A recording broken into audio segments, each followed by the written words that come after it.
15 अगस्त 1947 देश का पहला स्वतंत्रता दिवस। उस शाम दिल्ली के प्रिंसेस पार्क में ब्रिटिश का झंडा उतारकर तिरंगा फहराया जाना था। तब वहां 30,000 लोगों के इकट्ठा होने का अनुमान लगाया गया था, लेकिन हकीकत में 5 लाख लोगों का सैलाब उमड़ पड़ा। खुद जवाहरलाल नेहरू और लॉर्ड माउंटबेटन को समझ नहीं आ रहा था कि मंच तक जाए कैसे। पंडित नेहरू को लोगों के कंधों पर चढ़कर मंच तक पहुंचाने की जद्दोजहद करनी पड़ी और लॉर्ड माउंटबेटन तो अपनी बग्गी के बाहर से ही नहीं निकल पाए। लॉर्ड माउंटबेटन की बेटी पामेला कहती हैं कि जब मैं वहां पहुंची तो पंडित नेहरू ने मुझे चिल्लाते हुए कहा कि तुम लोगों के सिर और कंधों पर पैर रखते हुए मंच पर आ जाओ, वो बिल्कुल बुरा नहीं मानेंगे। तो मैंने कहा मैंने ऊंची एड़ी वाली सैंडल पहनी है जो लोगों को चुभ सकती है। तब नेहरू फिर बोले तो सैंडल को हाथ में लो और आगे बढ़ो। ये कहते हुए नेहरू भी लोगों के ऊपर से होते हुए मंच पर पहुंचे और फिर उन्हें देखते हुए मैंने भी अपनी सैंडल उतारकर हाथों में लिया और इंसानों के सरों पर कालीन की तरह पैर रखते हुए पहुंची, जहां मैं सरदार पटेल की बेटी मणिबेन पटेल के साथ जाकर खड़ी हो गई। उधर माउंटबेटन की बग्गी लोगों के सैलाबों के बीच इतनी बुरी तरह से फंस गई थी कि वो उसमें से उतरने की सोच भी नहीं सकते थे। इसलिए उन्होंने पंडित नेहरू की तरफ देखते हुए चिल्लाकर कहा, लेट्स होस्ट दी फ्लैग, यानी चलिए झंडा फहराइए। जिसके बाद प्रिंसेस पार्क में भारत का महान तिरंगा फहरा गया और माउंटबेटन ने अपनी बग्गी पर खड़े होकर ही तिरंगे को सलामी दी। जिसके बाद कुछ ऐसा हुआ जो अंग्रेजों के 200 सालों के शासन में कभी नहीं हुआ। जी हाँ, भारत की जनता ने पहली बार दिल से किसी अंग्रेज के नाम का जयकारा किया, वो थे लॉर्ड माउंटबेटन। हर तरफ एक ही नारा गूंज रहा था, माउंटबेटन की जय, पंडित माउंटबेटन की जय। उस दिन माउंटबेटन को वो सौभाग्य प्राप्त हुआ जो किसी अंग्रेज को नहीं हुआ था और उनकी आंखें खुशी से भर आईं। उस समय देश के करोड़ों देशवासियों ने आजादी का जश्न इतने बड़े स्तर पर मनाया कि जय हिंद जय भारत और भारत माता की जय के नारों की गूंज पूरी दुनिया के कोने कोने तक पहुंच गई। और आज की इस खास वीडियो में आपको देश के पहले स्वतंत्र दिवस की सैर पर ले जाने वाले हैं, जिसमें हम कुछ दिलचस्प किस्सों के साथ दुर्लभ वीडियोस भी देखेंगे।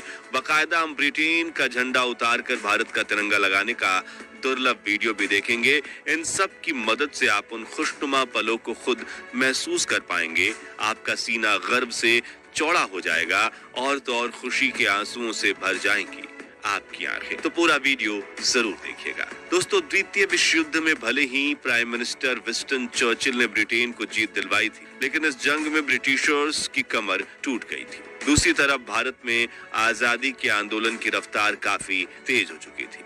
नेताजी सुभाष चंद्र बोस की देश के बाहर देश के लिए बनाई गई आजाद हिंद फौज अब जंग के लिए तैयार थी और महात्मा गांधी के नेतृत्व में देश में स्वतंत्रता आंदोलन अपने चरम पर था। जो देख ब्रिटिशर्स ये समझ चुके थे कि अब अगर हम भारत को आजादी नहीं देंगे तो वो हमें बेइज्जत करके देश से बाहर खदेड़ फेंकेंगे। ऐसे में नए प्राइम मिनिस्टर रिचर्ड एटली ने 20 फरवरी 1947 को ब्रिटेन की हाउस ऑफ कॉमन्स में घोषणा करते हुए कहा कि हम 30 जून 1948 तक भारत को पूरी तरह से आजाद कर देंगे। लेकिन समय बीतने के साथ कुछ ऐसा हुआ कि भारत को आजाद करने की तारीख नजदीक आ गई। दरअसल भारत को आजाद करने की जिम्मेदारी देश के आखिरी वायसराय लुईस माउंटबेटन को दी गई थी, जो शुरुआत में इस काम में साल भर का समय लेने वाले थे, लेकिन देश की स्थिति अब नियंत्रण से बाहर होने लगी थी। इसी दौरान एक और स्वतंत्रता सेनानी लगातार संघर्ष कर रहे थे। वहीं दूसरी तरफ अंग्रेजों के डिवाइड एंड रूल षड्यंत्र की वजह से देश के कई इलाकों में जात पात के दंगे भड़क उठे थे। स्थितियां अंग्रेजों के हाथों से बाहर निकल रही थी। तभी ब्रिटिश इंडिया के आखिरी गवर्नर जनरल सी राजगोपालाचारी ने माउंटबेटन को समझाते हुए कहा कि अगर आपने 30 जून 1948 तक इंतजार किया तो वापस करने के लिए आपके पास कोई सत्ता ही नहीं बचेगी। ये बात उनके जहन में बैठ गई थी और लॉर्ड माउंटबेटन ने भारत को जल्द से जल्द आजाद करने का निर्णय लिया और 3 जून 1947 को इस प्रेस कॉन्फ्रेंस में ऐलान कर दिया गया कि 15 अगस्त 1947 के दिन भारत को आजादी दी जाएगी। साथ ही भारत और पाकिस्तान के नाम के 2 देश बनेंगे और इनके संविधान भी अलग अलग होंगे। जिससे लंदन में तो हैरानी का माहौल फैल गया, क्योंकि अब सोने के अंडे देने वाली ये चिड़िया 200 सालों बाद उनके कैद से आजाद होने वाली थी। लेकिन भारत में खुशियों का माहौल फैल गया, क्योंकि जिस आजादी के लिए लाखों फ्रीडम फाइटर्स ने अपनी जान दी थी, अब जल्द ही सभी देशवासी उस आजादी की खुली हवा में सांस लेने वाले थे। दोस्तों, क्या आप जानते हैं कि आजादी के दिन तो 15 अगस्त को चुना गया, लेकिन तब आजादी का समारोह 14 अगस्त की दरमियानी रात को ही क्यों शुरू कर दिया गया था? तो इसके पीछे भी एक खास कारण था। दरअसल भारत के वरिष्ठ ज्योतिषियों के मुताबिक 15 अगस्त का दिन शुभ नहीं था। उन्होंने कहा कि ग्रह नक्षत्र की स्थितियों के लिहाज से 15 अगस्त को इतना महत्वपूर्ण काम नहीं किया जा सकता, और सौभाग्य से 14 अगस्त के दिन सितारों की स्थिति 15 अगस्त की तुलना में ज्यादा बेहतर थी। लिहाजा फैसला लिया गया कि 14 अगस्त 1947 की ठीक आधी रात को यदि भारत को आजाद कर दिया जाए तो यह हर तरह से बेहतर साबित होगा। वायसराय लॉर्ड माउंटबेटन ने यह प्रस्ताव स्वीकार किया और 14 अगस्त की रात 11 बजे संसद भवन के सेंट्रल हॉल में स्वतंत्रता दिवस समारोह आयोजित किया गया, जिसकी शुरुआत सुचेता कृपलानी ने की, जो 60 के दशक में उत्तर प्रदेश की पहली महिला मुख्यमंत्री बनी। पहले अल्लामा इकबाल का गीत सारे जहां से अच्छा और फिर बंकिम चटर्जी का वंदे मातरम गाया, जो बाद में भारत का राष्ट्रगीत बना।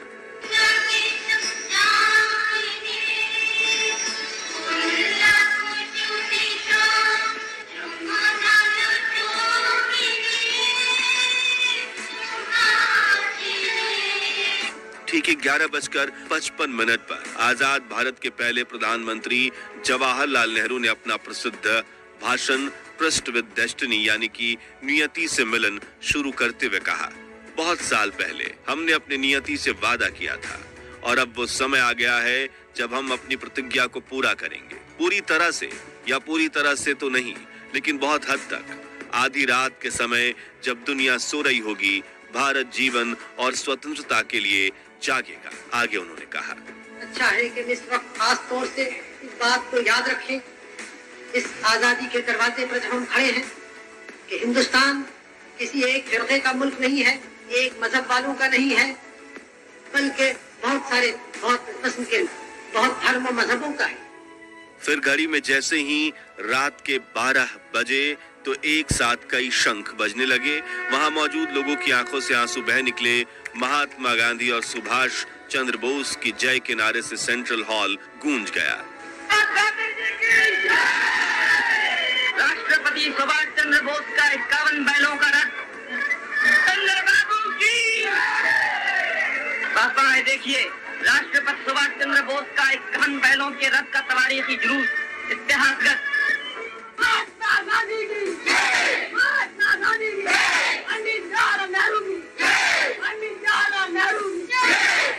जिसके बाद आजादी के लिए शहीद हुए स्वातंत्र के सेनानियों की याद में 2 मिनट का मौन भी रखा गया। आजादी के शहीदों यानी आजादी की जंग में जान कुर्बान करने वाले बहादुरों की याद में 2 मिनट की खामोशी। वहीं बाहर तेज हवा के साथ बारिश में भी हजारों भारतीय इस क्षण का इंतजार कर रहे थे। जैसे ही नेहरू संसद भवन से बाहर निकले, मानो हर कोई उन्हें घेर लेना चाहता था। वरिष्ठ पत्रकार खुशवंत सिंह बताते हैं, हम सब रो रहे थे, एक दूसरे की भावनाओं में बह गए थे और आसपास में अनजान लोग भी खुशी से एक दूसरे को गले लगा रहे थे। कुछ समय बाद जवाहरलाल नेहरू और राजेंद्र प्रसाद लॉर्ड माउंटबेटन को औपचारिक रूप से भारत के पहले गवर्नर जनरल बनाने का न्योता देने पहुंचे। माउंटबेटन ने उनका अनुरोध तहे दिल से स्वीकार किया। उन्होंने पोर्ट वाइन की एक बोतल निकाली और अपने हाथों से अपने मेहमानों को वो शराब परोस दी। फिर अपना गिलास भरकर उन्होंने अपना हाथ ऊंचा किया, बोले टू इंडिया। जिसके बाद पंडित नेहरू ने उन्हें एक लिफाफा देते हुए कहा, इसमें उन मंत्रियों के नाम है जिन्हें कल शपथ दिलाई जाएगी। पंडित नेहरू के जाने के बाद जब माउंटबेटन ने यह लिफाफा खोला तो उनकी हंसी छूट गई, क्योंकि वो खाली था। पंडित जी आजादी के दिन इतने खुश थे कि वो उस लिफाफे में मंत्रियों के नाम वाला कागज ही रखना भूल गए थे। उस रात दिल्ली की सड़कों का वर्णन करते हुए एक अमेरिकन पत्रकार ने लिखा कि सड़कों पर लोग खुशी से चिल्ला रहे थे। हिंदू, मुसलमान और सिख सभी आजादी का जश्न मना रहे थे। ऐसा लग रहा था कि नए साल की पहली शाम का न्यूयॉर्क के टाइम स्क्वायर का नजारा। मित्रों, आजादी का ये समारोह सिर्फ दिल्ली तक सीमित नहीं था, बल्कि देश के हर कोने में स्वतंत्रता दिवस का जश्न मनाया जा रहा था। जैसे सपनों के शहर मुंबई में शहर के मेयर ने ताज जैसे खूबसूरत होटल में रात्रि भोज का आयोजन किया। हिंदुओं के धार्मिक शहर बनारस में एक मुसलमान द्वारा राष्ट्रीय झंडा फहराया गया, तो वहीं उत्तर पूर्व के पहाड़ी शहर शिलोंग में गवर्नर ने एक समारोह की अध्यक्षता में 4 जवानों द्वारा राष्ट्रीय झंडा फहराया गया। इन नौजवानों में हिंदू, मुसलमान और लड़के लड़कियां 2 जोड़ों में थे। यहाँ दिल्ली में आजादी का जश्न मनाकर कुछ लोग अपने घर चले गए, तो कुछ वहीं संसद भवन के पास हरे लॉन में और फुटपाथ पर सो गए। 15 अगस्त की सुबह 8:30 बजे लॉर्ड माउंटबेटन ने जवाहरलाल नेहरू को स्वतंत्र भारत के प्रथम प्रधानमंत्री के रूप में शपथ दिलाई। आइए इस ऐतिहासिक क्षण की दुर्लभ वीडियो देखते हैं। और हमारे सब प्रधानों के सामने फेडरल कोर्ट के चीफ जस्टिस न्यायमूर्ति श्री हरिलाल कन्या के हाथों देश सेवा की शपथ लेते हैं। इसी तरह गवर्नर जनरल के हाथों अपनी नई हुकूमत के मुख्य प्रधान पंडित नेहरू और दूसरे प्रधान देश सेवा की शपथ ले रहे हैं। बाहर खड़े हुए लोगों का जोश खरोश बढ़ रहा है, इस इंतजार में बेताब हैं कि कब नेताओं के दर्शन हों। आप हैं स्वतंत्र भारत के पहले प्रधान। अगले दिन दिल्ली की सड़कों पर लाखों लोगों का सैलाब उमड़ पड़ा। सड़कें लोगों से इतनी खचाखच भरी हुई थी कि गाड़ी छोड़िए साइकिल पर भी सफर करना मुमकिन नहीं था। शाम 5 बजे इंडिया गेट के पास प्रिंसेस पार्क में माउंटबेटन को भारत का तिरंगा झंडा फहराना था और ये अनुमान लगाया गया था करीब 30,000 लोग आएंगे, लेकिन लोगों की भीड़ बढ़ती गई और पूरे इलाके में 5 लाख लोग इकट्ठा हो गए। इतनी भीड़ भारत के इतिहास में कुंभ स्नान के सिवाय किसी भी अवसर पर एकत्रित नहीं हुई थी।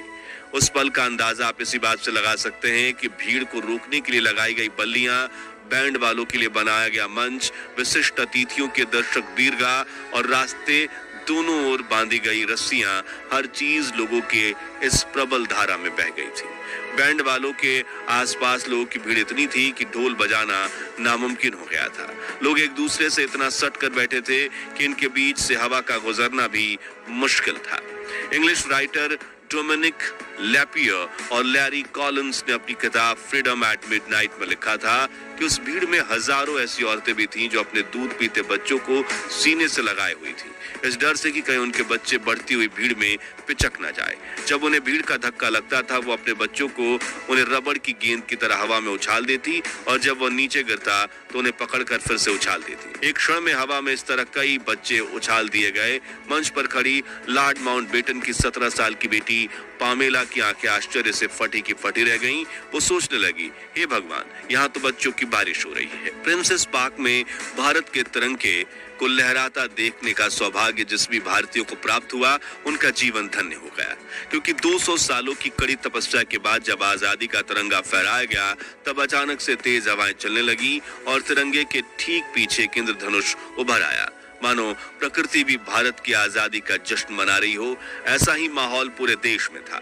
हर जगह जुलूस निकल रहे थे, लोग खुशी से एक दूसरे को गले लगा रहे थे और आजादी के जश्न को मना रहे थे। हालांकि देश के कुछ हिस्सों में लोग बंटवारे का दर्द भी सह रहे थे। उनके लिए 14 अगस्त की रात खुशनुमा नहीं बल्कि दुख, दर्द और पीड़ा भरी काली रात थी। इस विषय में आप हमारी डिटेल्ड वीडियो डिस्क्रिप्शन में दी हुई लिंक से देख सकते हैं। और यही कारण है कि 15 अगस्त के दिन यहाँ राष्ट्रपिता महात्मा गांधी, जिनकी भारत की आजादी में अहम भूमिका थी, वो नहीं दिखाई दे रहे हैं, क्योंकि उस वक्त वो ना तो संसद में दिखे थे, ना राष्ट्रपति भवन में, ना इंडिया गेट पर और ना ही लाल किले पर। 14 अगस्त की रात प्रधानमंत्री जवाहरलाल नेहरू ने जो भाषण दिया था, वो भाषण गांधी जी ने नहीं सुना था, बल्कि उस रात वो 9 बजे ही सोने चले गए थे। उस वक्त गांधी जी कलकत्ता के बेलिया घाट में लगभग खंडहर हो चुकी हैदरी मंजिल नाम की हवेली में विश्राम कर रहे थे, क्योंकि देश के बंटवारे से शुरू हुई सांप्रदायिक हिंसा को शांत करवाने के लिए बापू 13 अगस्त को कलकत्ता पहुंचे, जहां वो हिंसक प्रवृत्तियों को रोकने की कोशिश कर रहे थे। 15 अगस्त की सुबह 2 बजे वो नींद से उठे और हिंसक दंगे रोकने और शांति स्थापित करने के लिए उपवास रखा, जिसके बाद उन्होंने गीता पाठ करवाया और दोपहर के वक्त बेलिया घाट में एक प्रार्थना सभा में पहुंचे, जहां समाज के हर तबके के लोग मौजूद थे। जी हाँ, इस तरह आजादी के दिन महात्मा गांधी ने अन्न का एक भी निवाला नहीं खाया था और वो आजादी के जश्न से भी दूर थे, क्योंकि वो देश में दंगे फसाद रोकना चाहते थे। तो साथियों, 15 अगस्त 1947 भारत के महान इतिहास का वह ऐतिहासिक दिन था जब हमारे देश को आजादी मिली। वहीं आजादी जिसके लिए भगत सिंह, राजगुरु, सुखदेव, चंद्रशेखर आजाद जैसे लाखों क्रांतिकारियों ने हंसते हंसते अपने प्राण की आहुति दे दी थी। वही आजादी जिसके लिए नेताजी सुभाष चंद्र बोस ने देश के बाहर देश के लिए आजाद हिंद फौज खड़ी कर दी थी। वही आजादी जिससे अहिंसा से पाने की कोशिश में महात्मा गांधी, सरदार पटेल और पंडित जवाहरलाल नेहरू के साथ करोड़ों भारतीयों का काफिला खड़ा था। तो दोस्तों, अगर आप भी देश को आजादी दिलवाने वाले फ्रीडम फाइटर्स पर गर्व करते हैं तो उनके सम्मान में कमेंट बॉक्स में जय हिंद, जय भारत जरूर लिखें। ये वीडियो अच्छा लगा हो तो लाइक और शेयर करके 11,000 लाइक्स के लक्ष्य को हासिल करने में हमारी मदद कीजिए। और भारत के महान इतिहास से जुड़े ऐसे ही दुर्लभ वीडियोस के लिए हमारे चैनल को सब्सक्राइब करके पास वाली घंटी जरूर बजा दीजिए। मिलते हैं अगली वीडियो में। जय हिंद, वंदे मातरम।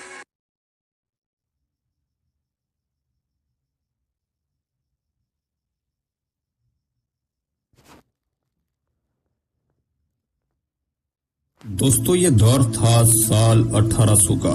इस दौर में मुगलिया सल्तनत कमजोर पड़ती दिख रही थी और अंग्रेज भारत में अपनी जड़ों को मजबूत कर चुके थे। ईस्ट इंडिया कंपनी भारत में कई जगह अपना डेरा डाल चुकी थी और देखते ही देखते 1800 के दौर तक अंग्रेजों का भारत पर पूरी तरह से कब्जा हो चुका था। लेकिन क्या आपने कभी सोचा है कि उस टाइम लोगों की क्या जिंदगी हुआ करती थी? आखिर 1800 के दौर में भारत में किस तरह से लोग रहा करते थे? तो चलिए आज की इस वीडियो रिपोर्ट में 1800 के दौर के भारत का विश्लेषण करते हैं। हेलो दोस्तों, मैं हूं आपका दोस्त। दोस्तों, ये इतिहास का एक ऐसा दौर था जहां पर टेक्नोलॉजी का नामो निशान नहीं था। आज जहां हमारे पास कदम कदम पर टेक्नोलॉजी का पहरा है, लेकिन इस दौर में लोगों का जीवन बिल्कुल सादगी भरा था और ज्यादातर लोगों के घर घास फूस और मिट्टी के बने हुआ करते थे। लेकिन उन कच्चे घरों में भी लोग आज के युग से ज्यादा शांति से रहा करते थे और लोगों का जीवन बहुत ही सुकून भरा था। उस टाइम लोगों में भाईचारे की भावना ज्यादा थी और आज से ज्यादा उस वक्त के लोग हेल्पफुल हुआ करते थे और ज्यादातर गाँवों में उस वक्त बुजुर्गों की चला करती थी। अगर कोई बुजुर्ग कह दे तो वह बात फाइनल होती थी। बात करें उस वक्त के पहनावे की तो उस वक्त लोग धोती और गमछा पहना करते थे और छोटे बच्चे ज्यादातर नेकर पहना करते थे और कुछ लोग धोती कुर्ता भी पहन लिया करते थे। हालांकि अंग्रेजों के आगमन के बाद धीरे धीरे पश्चिमी देशों का पहनावा भारत में धीरे धीरे हावी होने लगा।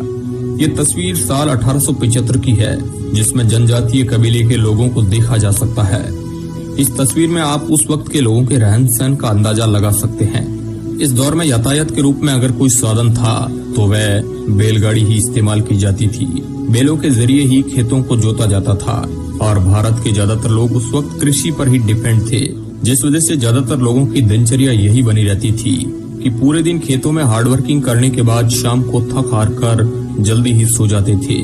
थकान की वजह से नींद भी बहुत जल्द आ जाती थी। हालांकि कुछ लोग पशुपालन भी किया करते थे ताकि अपना गुजारा चलाया जा सके। खेती बाड़ी के अलावा कुछ लोग मजदूरी के लिए शहरों में भी जाया करते थे, जहाँ शहरों में मजदूरी के लिए लोग मिलों में काम किया करते थे, लेकिन वहाँ भी उन्हें हार्ड तोड़ मेहनत करनी पड़ती थी और उसके बदले उनको बहुत ही कम मजदूरी दी जाती थी, वह भी कुछ आनों की एवज में मिलती थी। आज जहाँ फैक्ट्री में बड़ी बड़ी मशीनों से काम किया जाता है, लेकिन आज से 200 साल पहले ये सारा काम खुद हाथों से ही करना पड़ता था, जो कि बहुत ही ज्यादा मेहनत का काम था। इसके साथ ही 1800 के दौर में भारत में और भी कई कैटेगरी के लोग थे जो अलग अलग कार्य किया करते थे, सोनार, लोहार, कुम्हार आदि। इस समय भारत के ज्यादातर लोग गाँव में रहा करते थे, शहर बहुत ही कम हुआ करते थे। गांव की बसावट काफी पुराने तरीके से हुआ करती थी। बात करें उस वक्त के पॉपुलेशन की तो उस वक्त अखंड भारत, जिसमें आज के कई देश शामिल है, कुल मिलाकर 16 करोड़ की आबादी हुआ करती थी, जिस वजह से आज की तरह ज्यादा भीड़ भाड़ नहीं हुआ करती थी। आज जहां दुनिया स्वार्थ के पीछे भागती है, लेकिन आज से 200 साल पहले लोगों में इस प्रकार की भावना बहुत कम हुआ करती थी। इसके साथ ही उस दौर में मनोरंजन का कुछ साधन न होने की वजह से लोग शाम को टाइम पास के लिए भजन कीर्तन भी किया करते थे और कभी कभी मनोरंजन के लिए अलग अलग खेल भी खेला करते थे। दोस्तों, इस समय में आबादी कम होने की वजह से जंगल बहुत ही ज्यादा हुआ करता था, जहां पेड़ पौधे इतनी ज्यादा थे कि पॉल्यूशन का नामो निशान नहीं था और उस वक्त जंगली जानवरों का भी ज्यादा खतरा हुआ करता था और उस वक्त जंगली जानवर भी ज्यादा हुआ करते थे। इस वजह से लोगों को जंगली जानवर का भी खतरा था और उस समय बिजली भी नहीं हुआ करती थी। भारत में बिजली साल 1880 में आई थी, लेकिन वह तो बिजली की शुरुआत थी। उसके कई सालों बाद भी बिजली भारत के गांव-गांव तक नहीं पहुंच पाई थी।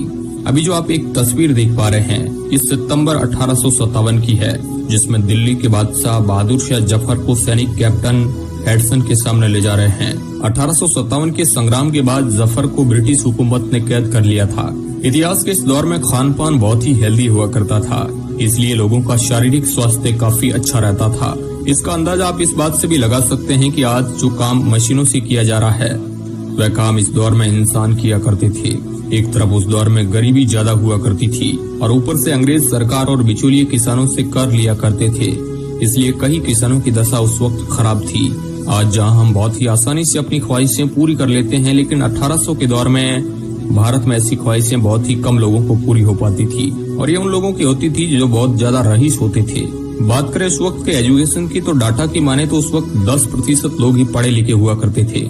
एक ये बात जानकर आपको हैरानी होगी कि उस वक्त लोग कुछ वस्तु खरीदने के लिए पैसों के बजाय उसके बदले कुछ वस्तु देकर ही खरीद लिया करते थे।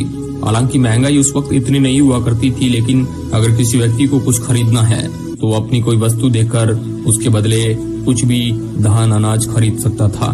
तो दोस्तों ये था 1800 के दौर का भारत। कैसा लगा हमें कमेंट के माध्यम से आप जरूर बताइएगा। वीडियो के अंत तक बने रहने के लिए आपका बहुत बहुत धन्यवाद।